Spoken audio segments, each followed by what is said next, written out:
Welcome to the Manager Matt podcast show. The show is designed to give you solutions to your day-to-day management and leadership problems. It's hosted by Matthew Haddock, a frontline manager and leader with over 25 years of experience. If you're ready, then let's get on with the show. Hi and welcome to the Manager Matt podcast show. Hope you're all keeping safe and managing through your people to get the results you're judged on. Please, if you can, could you do me a massive favour and rate the Manager Matt podcast show wherever you get your podcast. It helps others find the cast and hopefully improve their leadership skills in the future. And as always, don't forget to drop me a line on whatever you want to engage on. I love feedback on the show, so you can get me at managermattpodcast@gmail.com. So without any more delay, let's get on with this week's show. Now, we've all known about blended work for quite a while now, or working from home or working away from the office. And it's a fact with COVID, it's just had to happen, and it was the right thing to happen. We all made that move quickly to Zoom and Teams and the little boxes and the constant, sorry I'm on mute. I wish I had £1 for every time someone said that to me. But it's well known as well that humans are creative and innovative because we're a social animal. We have cross-pollinated our ideas for millennia by having those sitting down moments, the trading across the globe. We have learnt and related from skill to skill from year dot around the others, both from our cultures and as well from other cultures.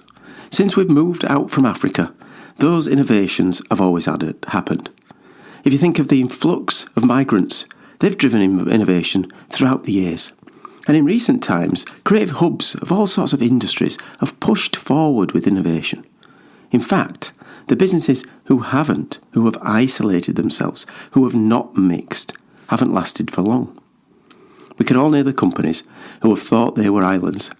They thought that they were invincible, that they were ahead of the game. They'd recruited the top people from the top universities, but sadly, had not seen the change coming. Examples such as Blockbuster, Kodak, the Sony Walkman, who remembers that, all springs to mind. There is research that shows that in Tasmania, an island stopped its advance in its culture, its tools and its weapons when they became separated from Australia. They had nothing to cross over from a cultural group. They became isolated and their ideas stopped and almost went backwards.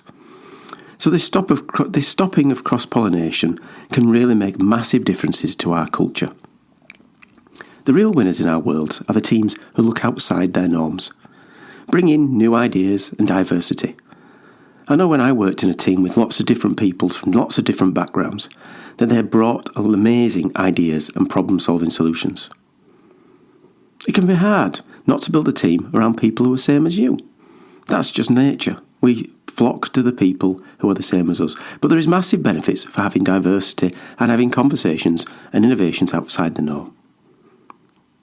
So to my point, in one way, the COVID pandemic has made home working and less office contact a realistic solution for a problem. We could say that single, repeatable tasks that are easy to do not need a real good working environment. If you're data entering all day long and sitting in a cubicle with very little interaction, I don't think it does your mental health any good, but you could argue that you could do that on a screen, maybe on a Zoom call now and then, without a problem or a productivity failure. I think the real issue here from me is how do we get that creativeness and innovation when we're on Teams and on Zoom? How do we cross over those ideas? How do we get the non-scripted created interactions when you're not in the same space or even in the same country? In my mind, the conferences, the trade shows, the chats in the rest areas, the dropping in and seeing what other areas are doing, doesn't work from a home environment.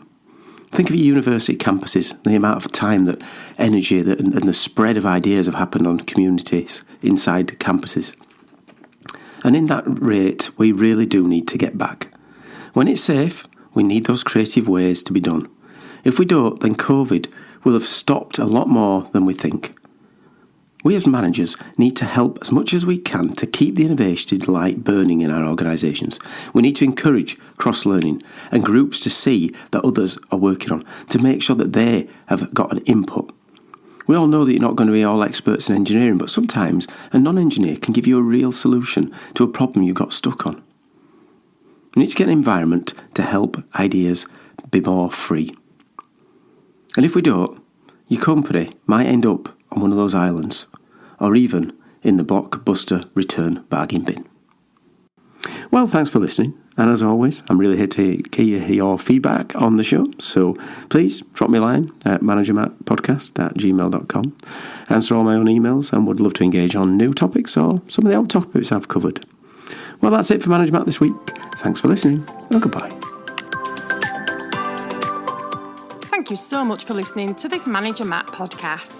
We hope you found it interesting, helpful and actionable.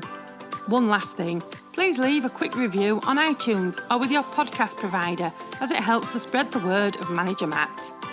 If you haven't already done so, please subscribe to the podcast, and if you did like anything in particular, send an email to managermattpodcast@gmail.com or visit managermatt.co.uk for more content.